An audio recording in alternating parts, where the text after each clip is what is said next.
Now what I'm going to do, in this case, because my drill, the drill bit that I had that was the newest and the sharpest, because I didn't actually have metal drill bits, I thought I did, was a little bigger.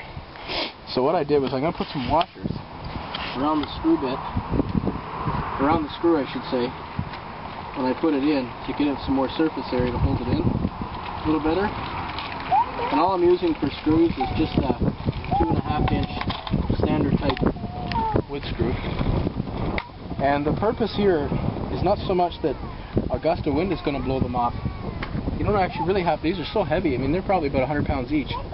It's just to keep them from sliding, you know, keep them in place. What I'm going to do here is just take my screw and just throw a washer up through there to help give it some more area. Otherwise the screw will probably be close to sinking inside the holes I just drilled.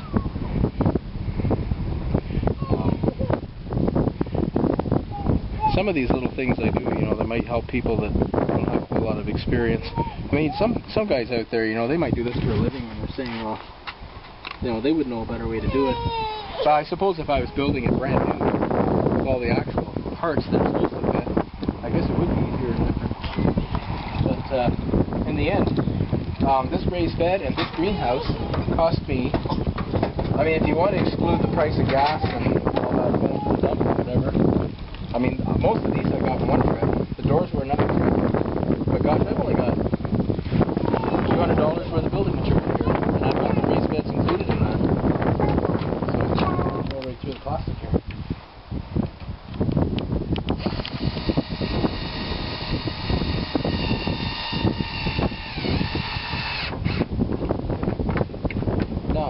Now they're secure, basically. There's no way they're going to slide off.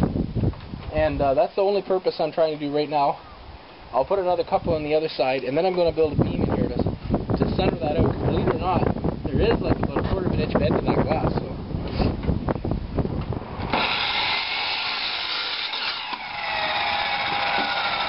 Okay, today I'm finishing the greenhouse. So I thought I'd add a few clips in there. But first of all, I have something very, very serious to talk about. Some of you are going to be upset with me because I had some requests not to do this. I bought a new hat. No more flapping in the wind there. Anyways, so there I'm going to keep that one though for those of you that wanted me to, because I do believe that they do have character. Now somebody told me that it says about who you are, and what is it? I mean, am I open-minded? I don't know. Anyways, all right. Stupid joke. Okay. Okay. So I'm working on the greenhouse, and okay. So again, most carpenters, well, all carpenters will already know this, but the purpose again of our series too is to help people that haven't had really any experience. And if you find yourself doing some carpentry and you need to make a straight line. Some of you may not know what this is called. This is called a chalk line, and very simple, but inside there's chalk dust, and as you pull the line out it gets covered in the dust. And if you want to make a nice straight line, if you're doing a lot of this, this can really save you some effort. You just mark your ends and hook this on, and pull it to your other end, and you just hold it down tight, as tight as possible, lift it up and just give it a snap. And it draws your straight line for you, perfectly straight. Again, a lot of you probably already use this or are familiar with it, but for those of you who don't, that's chalk line. Now, for those of you that want to use the saw for the first time, anyways, I still have mine. Okay. Yeah, be careful. Circular saw. I guess we should talk about this a little bit. I get my cords untangled. Some of you might be buying power tools for the first time. You know, you might be taking up the handyman thing, so to speak. I recommend, for home use, you don't have to spend a lot of money.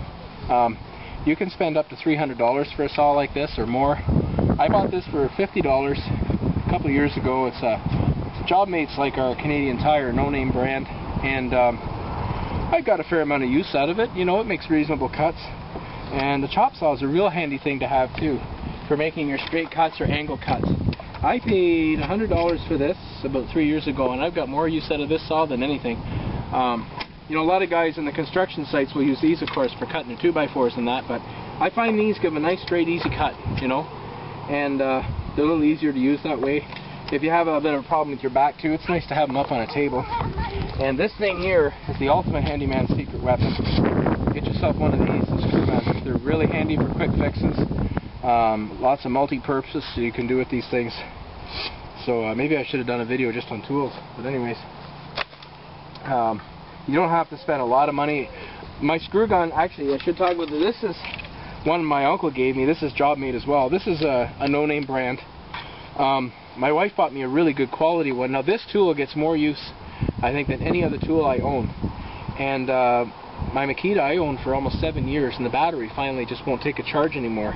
This one here is like my second one. It's not half the quality, and you can tell the battery doesn't last as long. It's an 18 volt, the other one was a 14 volt, and this one is no stronger. But like I say, the other one would have been, gosh, that would have been what, about a $250 drill, hun, in this day? Okay, this one would be like 60 bucks, you know. So sometimes it pays to buy quality tools. If you're going to use them a lot, it's always worth buying better tools. Like my chainsaws, for example, I use them a lot, so I bought good ones, good brand names for that. But you will pay for it. Yeah, I wish you could buy good quality cars that way.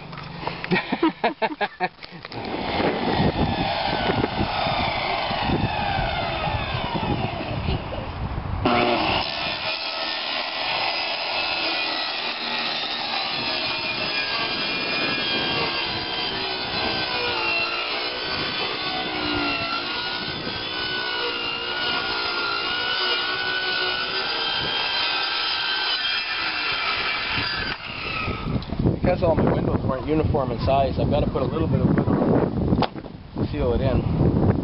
So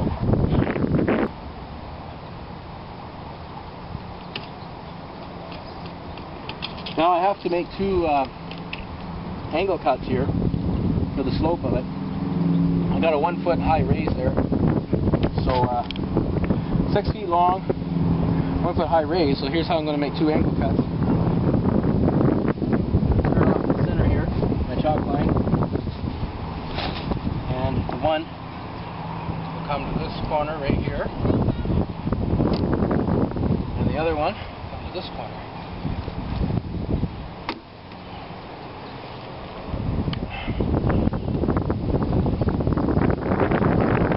People don't realize they're upside down chalk on the string when you wind it back in too. It took me a while to figure that out, at least on this one. Okay, so the greenhouse is basically complete. A few little minor things I have to do with it, and I'll do a quick overview of how we got this. I was collecting windows from my buddy who was redoing his house and from the dump, and I just happened to get a bunch that were like this, some really nice ones that were all kind of uniform in size. That's kind of where I lucked out. And I bought some Homestead 2x4s for the frame, and I got hinges for free at a place I used to work. Some of the plywood I had already. I think between the raised beds and the greenhouse, it was a total cost of maybe $220. And what we've done on the inside is I've put some nice compost we've been doing over the years in here for my wife, and we're going to put some shelves in here. We're going to start our seed set soon, and that's something we'll do a video of for you. Most of you probably already have it planted by now. I put a thermometer. As you can see, it's already almost 90 degrees in here, Fahrenheit, 35 degrees Canadian, and Celsius anyway, C for Celsius, Canadian, whatever. And then I've got two older sliding door windows on the ceiling, and that's what I did for that. Shelves in here. I have to wash the windows down and just kind of tidy it up a little bit. And these windows here that are opening is designed to act as flaps. We always get a breeze kind of this way through here. So when the door's shut, the idea is it'll catch the wind like this and circulate it through the greenhouse, and it comes out the other end. It actually does work. I can feel a breeze inside there. So on the days you want to regulate the temperature. So anyways, if there's anything we can help you with, you know, that's how we got our greenhouse. So thanks for watching, and have a good day.